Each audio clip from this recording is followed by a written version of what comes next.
Sweden's third-largest city, Malmö, sits just across the water from Copenhagen, Denmark.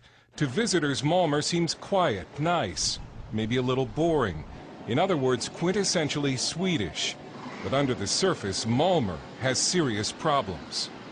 On Saturday, when Israel played Sweden in a Davis Cup tennis match in Malmö, an estimated 6,000 leftists, Arabs, Muslims, and anarchists protested the Israeli presence in the city, and many attacked police. Almost no fans were allowed inside to watch the tennis series because authorities feared disruptions or violence.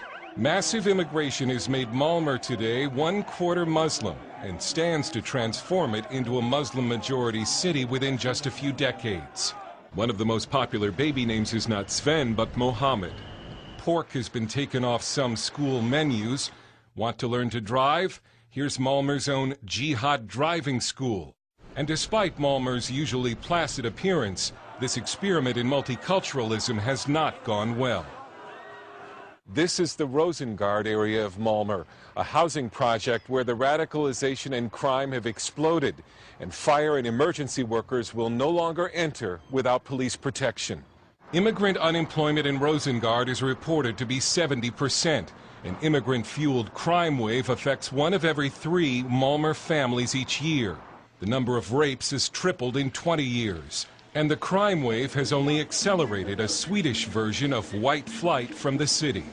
Malmö has been so accommodating toward immigrant Muslims that a local Muslim politician and imam has even declared that the best Islamic state is Sweden. But don't ask Malmö's Jews to give the city the same glowing assessment. Jews who dare walk the streets wearing their yarmulkes risk being beaten up. And it's true. Jews cannot walk in the streets of Malmö and show that they're Jews. Lars Hedegaard lives across the water from Malmö in Copenhagen, where he was a columnist for one of Denmark's largest newspapers. He says peaceful pro-Israeli demonstrations in Malmö, like the ones during the Gaza war earlier this year, were met with rocks, bottles, and pipe bombs from Arabs and leftists.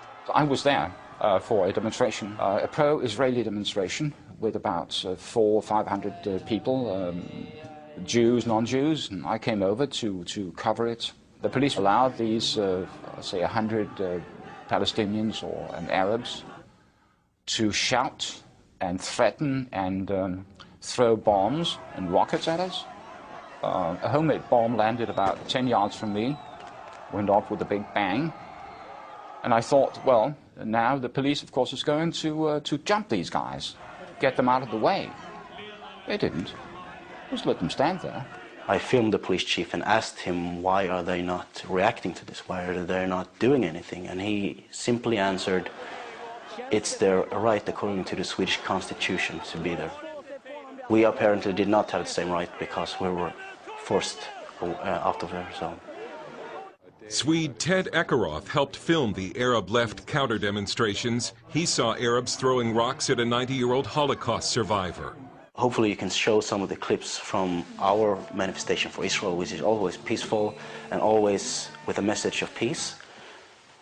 And theirs is always the quite opposite: death, hate, and killing of Jews. And like all over the Western world, Arab and Muslim immigrants, along with some leftists and anarchists, have formed a political alliance against Israel and Jews. They demonstrate together, and in Sweden they vote together. Muslims and Arabs are a core constituency of the left.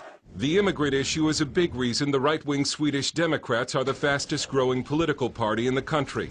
Mattias Karlsson is the Swedish Democrats' press secretary. In many parts of Sweden, people are, as I said, fed up and they're being pushed too far and they want to make a stand. But the Swedish Democrats, who stand for traditional Christian values and limits on immigration, have been stigmatized by the Swedish media as fascist and bigoted.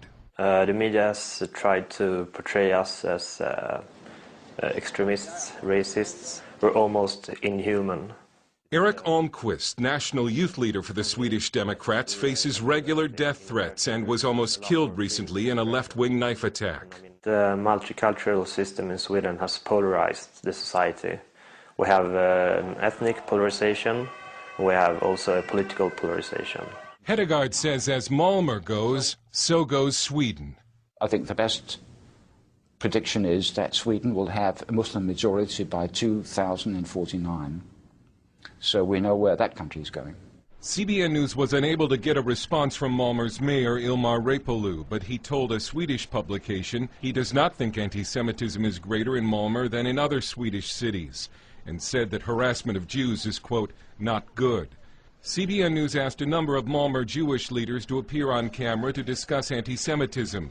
They all declined, with one saying it would only make the situation worse. Dale Hurd, CBN News in Malmö, Sweden.